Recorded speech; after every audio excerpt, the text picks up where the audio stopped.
you're still watching Smart Means Business. We'll be back from that break, and we are into the last hour of your daily Kickstarter here on Smart Means Biz, on Smart 24 TV. The hashtag is SMB.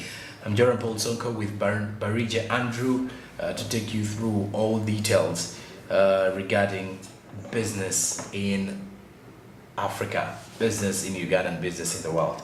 And now we are heading to the SMB Insight, which SMB Insight is looking at the impact of ICT as a driving force for the economic development, looking deeply in some of the key issues to do with technology, which is supposed to be used in all sectors. There is a drive by government to say that the technology uptake is actually rising by all sectors, or is appreciated by the other sectors. But not only that, there is also a need for policies to safeguard the challenges that the entire ICT sector faces. So for now, we have Alvin Kato, who's the Chief Growth Officer from Hive Collab, who gives us more of this. Technology impacts growth. The way in which technology impacts growth is technology makes activities a lot more efficient. So we have a lot of different lenses in which we can look at technology supporting growth and technology making processes more efficient. So technology enables reaching more people. So if you think about communication, right? The fact that we're able to call someone and conduct business over a phone enables more people to be reached, leads to greater access of services and products for people, and if people are spending more, that leads to economic growth within the country. So communication can be one lens it can be looked at. You can also look at it in terms of productivity, right? Technology enables people to work faster. Rather than writing out a document on a piece of paper with a pen, you can type it up quickly, a lot more quickly with a computer, and then you can send it via email to someone else in another part of the country.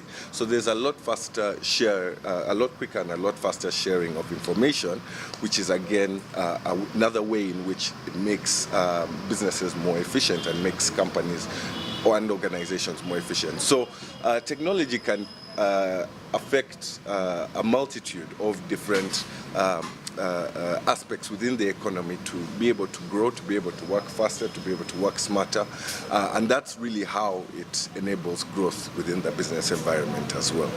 Can embrace technology for the better, and technology can positively impact every single industry out there. So starting from the primary industry, which is agriculture. So there's technologies out there that enable farmers to farm better, that enable them to have a higher yield, a higher output on their crops. Even when you're thinking about the tractor itself, that's technology, right? So if technology can impact farmers for the better, and you have examples of farmers recording their outputs on apps, and then these apps are able to enable them to predict and project their yield in future years, and enables them to plant better. So if there's technology like that that can positively impact farmers, then there's obviously technology that can positively impact SMEs as well, can positively impact individuals, can positively impact large organizations. So everyone should look at technology for the overall betterment of their lives, and regardless of the sector. So I passionately feel that technology strikes across the board, rather than it's really beneficial for one particular group of people. Yes, it's very significant. So when you look at the Vision 2040, ICT and the fourth industrial revolution is something that the president talks about a lot, and in order for us to achieve economic growth. So technology, and a very good example to give would be the manufacturing of vehicles locally within Uganda. So that requires technology, of course. Now, the impact of local manufacturing of vehicles means lower prices of vehicles, which now also has a direct impact on people. So it has a direct impact on transport. So if the cost of the buses is reduced because they are manufactured locally, then that would also impact the cost of transportation, making making it cheaper for things to be moved around, for people to move around, which is also another key component of business. So back to your question. So technology, the reason why the president is also very vocal about ICT's involvement within the growth of the country is because of all the different sectors that technology can tap into and can improve. And that's why it's very much needed within Uganda. The government is very, very significant in boosting technology usage. First of all, the government is critically involved in the laying out of infrastructure. So, for example, with NITA-U and the laying out of the internet backbone across the country. So, government is very critical within that. Government is critical within policy making. So, for example, with the growth of financial technology companies in Uganda, there's mobile money where people are doing transactions every day. There's other apps which enable people to transact online. People need to be safeguarded. There needs to be policies to ensure that people are safeguarded when they're using technology, so that you're not conned by someone, and if that happens, then there's actual systems in place to ensure that it doesn't happen again and to solve those challenges. So government, in terms of laying out the policy, is the driver of that, because that's one of their roles, to lay out the policies that ensure people are protected.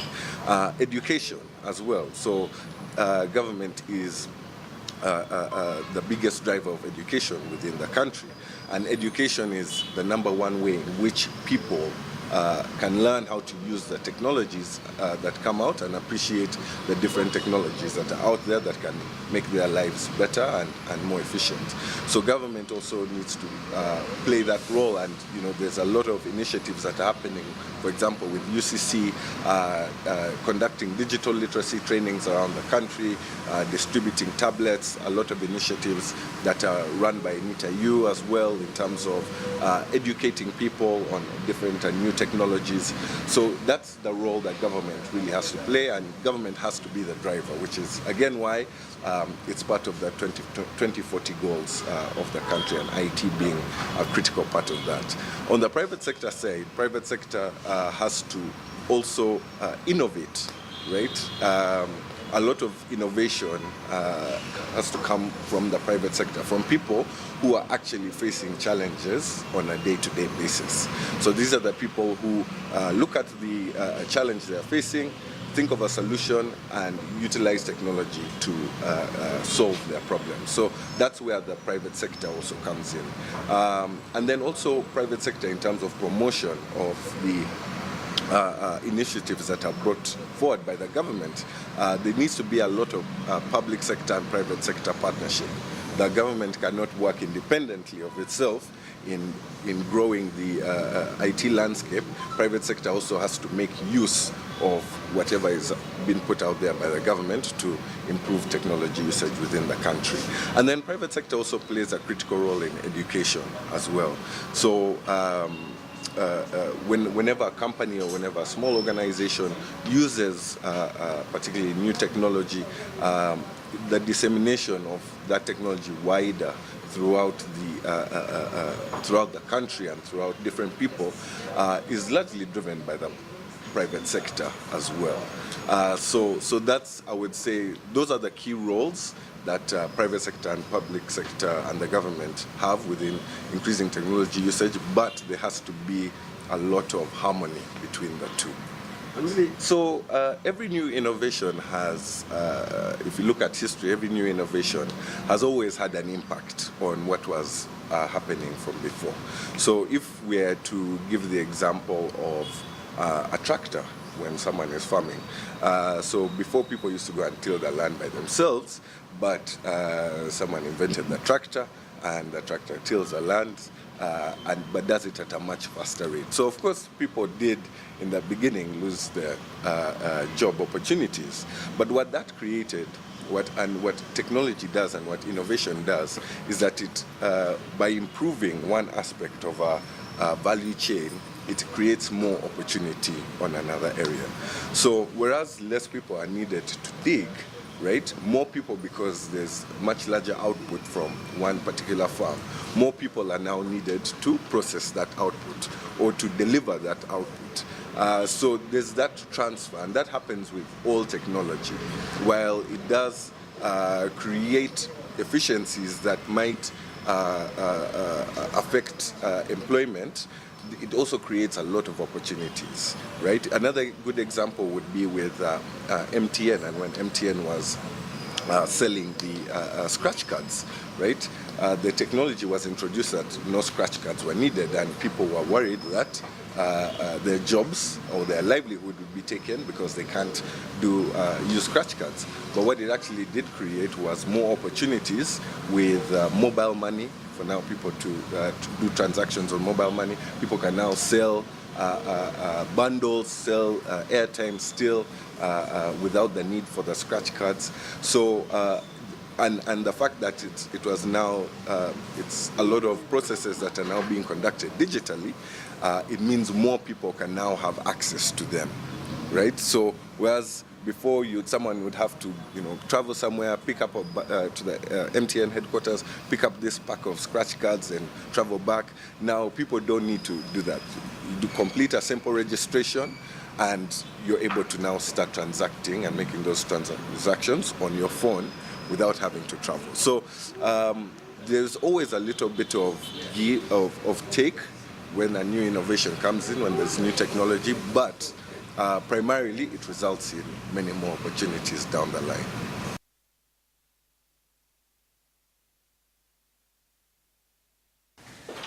All right, there you have it in regards to the impact of ICT in the country here, and of course the impact of ICT on economic growth as a driving force for the economic growth in the country. And of course, we are now joined by Pedison Mobere to discuss this and many other aspects from the world of business, and of which we shall be looking deeply into what to look up for in the bulletin tonight. But before that, good morning, Pedison. Good morning, Sonko. How are you? I'm okay. Many thanks for joining us. A happy new month. Happy New Month too. Yeah. Okay. Yeah, and thank you for what you're doing. All right. You see, people learn from you. You come with information, and people sit there, they watch you. Even may watch you. Yeah, information is vital. To get information.